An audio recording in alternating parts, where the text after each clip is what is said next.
to Sudan together. He said, my first assignment was W.L. Nolan in 1968. That was my first assignment out there. You know, he used to be the editor of Muhammad Speaks. Right. Yeah, he said that was my first assignment. So he was telling Hadari, he said, this guy here, this is the real deal here. Now this is the real deal because that's what everybody realized at that program in 2001. They said, oh, this boy is coming. That was a historical lecture. But anyway, Allah is al-Hasib. If Allah told Prophet Muhammad sallallahu alaihi wasallam, whether we show you all the stuff that you've been instructed in, which Allah did, or whether we take your life before it's finished, it's clarified. It doesn't make any difference. That's not your job. Your job is to make the message reach them. It's our job to call them account. That is our mission right now. All of the stuff we done acquired, we don't have to make nobody do nothing. And we realize that this stuff is technically way beyond us. All we have to do is put it out there in the best way. Of course, we have to study it. We have to put it out there in the best way we can. We can't just go around throwing out seeds and, you know what I mean. We have to cultivate them as much as we can, but keep an account of it, trying to make everybody do everything, calling everybody out on everything they do, this, that, and other that we agree with, don't disagree with. No, those days are basically over. We may do it every now and then out of habit, but this is a mission of love right now. That's what it is. Don't make no difference whether they understand it or not. See they not that we gradually reduce the land from its outlying borders.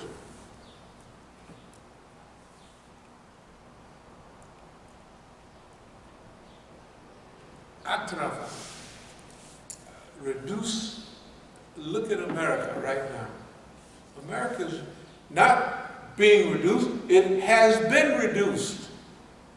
America it's been reduced. It's trying to, they put down the crazy man in there and try to shake it up and try to get them out of this. We done been sleepwalking. The Chinamen just walked over, so everybody this, that, and nothing. And ain't nobody walked over Sam. The people all in Latin America coming up here, it's because they done messed up every government down there and took all their money. There ain't nowhere, there's no more money anywhere. Except here. None. They ain't got, if the U.S. wanted to keep people out, it would share some of the wealth down there. Keep it down there and they would be happy.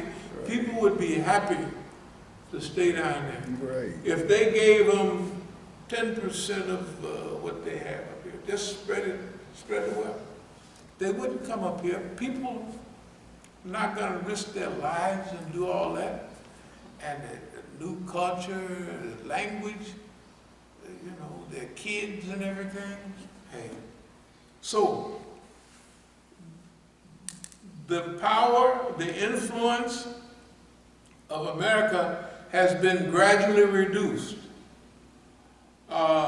It's at the tipping point now. Anybody that don't see that, that's okay. You don't have to see it. You don't have to believe it.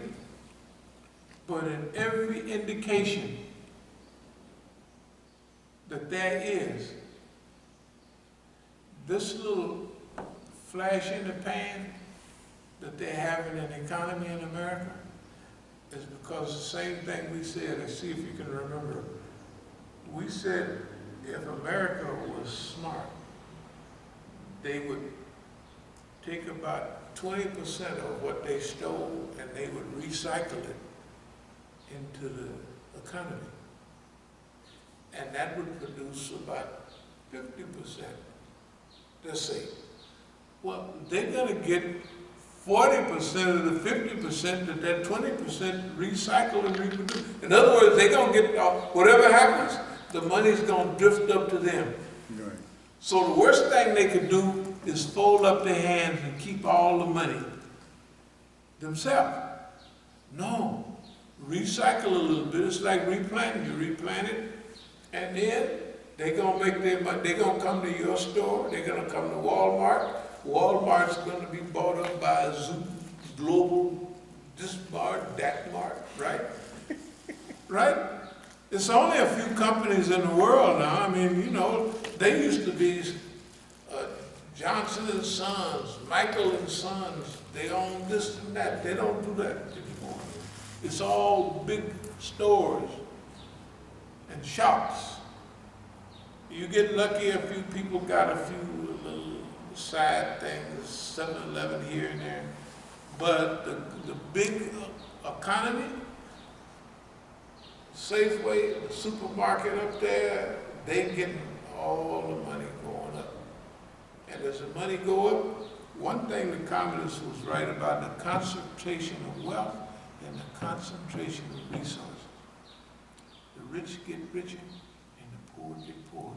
It is almost an absolute, only Allah is absolute, but that is just a fact. If you start off anywhere, and we all even say like we in the army, and we all get paid $100, you know, a month or whatever. Okay, I'm stingy. I save all my money, and I loan out my $100 to everybody in there, and with an interest of 25%. Being friendly, not 50% like you have to pay me back 150. You just pay me back 125. I'm a nice guy, right? And I do that every time I get paid. Pretty soon, where's all the money in the company? Everybody, nobody saves their money, so everybody got to come to you. Pretty soon, every payday, you get $2,000 per month. Yeah, because you didn't loan all the money out. That's within a short period of time. That's the power of riba, right? If y'all in the same company and you there for 3 or 4 years, you're rich beyond, right? You can retire. You don't spend your money. You go down to the dining room and eat that slop they serve, and that's it. You know, you pretend that you're paying poor, but you go around every payday. They got to pay you because they're all right there. You know. And if they don't, you probably got rich enough to have a few of the brothers kind of help you out a little bit. Brother won't pay, and that type of thing. You know. So that's the power of riba. Concentration of wealth. The wealth in the world has already been concentrated. That's not our job to solve that problem. It's our job to take all of what we're going to talk about right quick and try to share it with everybody.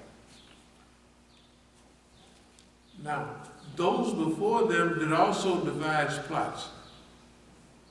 All the empires. The Chinese, if you watch the program on China, it's a several-part series on China. They go back 4,000 years in Chinese history. Chinese history is it's a beautiful but tragic history. Remember, China was the most advanced country in the world. It wasn't Rome and all that.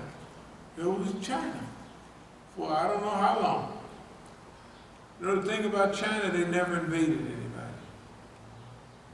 In 4,000 years, they never invaded anybody. Up to today, they still haven't. They might do it in a minute, though, if the white man keep talking out of the side of his mouth. Those before them also did devise plots. But in all things, Allah is the deviser altogether. He knoweth the doings of every soul. And soon will the unbelievers know who gets home in the end. the Romans planned, and they had a scheme. We're not gonna go broke. We got a scheme. The British didn't have a plan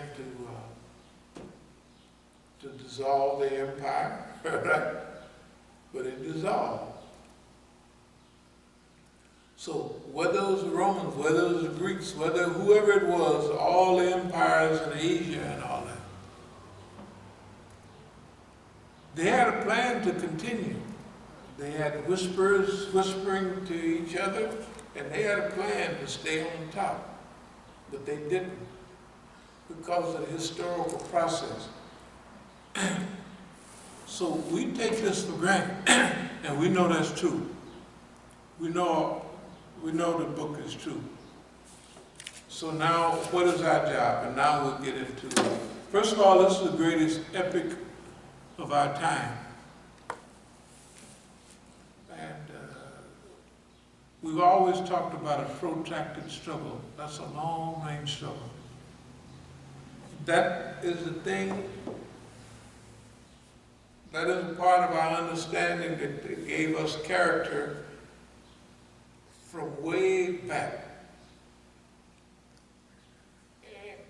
This is over 40-something years old, way over 40 years. I think it consolidated about. First I read about it in 70, 71, stuff like that. Because when I got to Algeria, Pete O'Neill gave me Chairman Mao's selected works. And in volume number 1, it has all the strategy and tactics. After I read it, Pete O'Neill came back to me and asked me, what did I think? I said, this is regular street game. In other words, I had already acquired the knowledge of, and I was in my 20s, and in my early, mid-20s. But Chairman Mao Zedong, all the tactics, the strategies, all that stuff, I just said, that's just regular street game. That's what I actually meant. That's what I actually told him.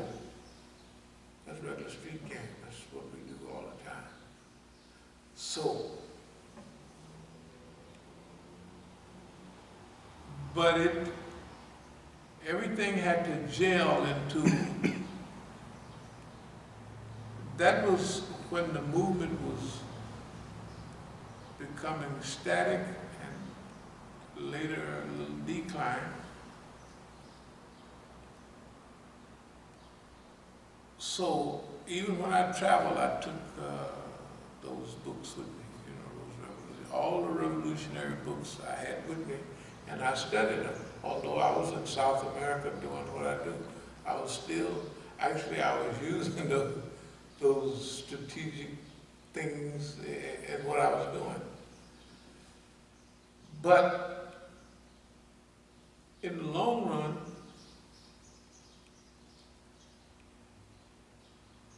after coming back and being in the Nation of Islam again, from 1963, about 73 I was back in. And then the chief passed away, the lamb passed away in 74, 75. And then the chief went into a few years of transition. Several years of transition. So he started off as a supreme minister, not a chief minister, the supreme minister, chief minister, the Mujaddid, and then the president. So he was on a roll. But the chief was out of sync. The chief discovered something in this movement. He said it in 1976. He said, if the white man came to get me, y'all wouldn't do nothing. That's what he said. And he discovered the super dishonesty of the Nation of Islam mentality. That's in the years of, they was talking about the royal family. I don't know if y'all remember that. Y'all remember, yeah, that's the royal family. Guess who the royal family? The royal family was the Lamb. The chief was in the royal family. Elijah Muhammad Jr., the Imam down in Nathaniel Muhammad. He was the Imam. He was a big dope selling Imam down in. Yes, he was. He was bigger. He went to McNeil Island Federal Penitentiary. What do you mean? Right. No, I heard. We was at Leavenworth, and the whole the captain, the secretary, and the lieutenant from Kansas City was in the federal penitentiary. Just like the whole fruit, Black Mafia, the whole fruit from Philadelphia was in the federal penitentiary. We was all there at Leavenworth together. We could hear on the yard, yeah, what's her name? When the fruit went to the pen, he was out there dealing a lot by himself. And the chief, he came down there. Now we're in Kansas City, we're outside of Kansas City. Imam Muhammad came down there and investigated. First they were saying the feds set him up, and just that and another. Chief came down there and got quiet and went on back to Chicago. He said, man, this boy is a crook. That was a royal family. Elijah Muhammad Jr., Sister Clara Muhammad, all of them was a royal family. Remember the Saudi royal family? They was a royal, and they was acting like it. I want you to imagine the Negro coming in with wads of $100 bills, slapping other people upside the head with that money. I couldn't imagine. They got so arrogant, it was unbelievable.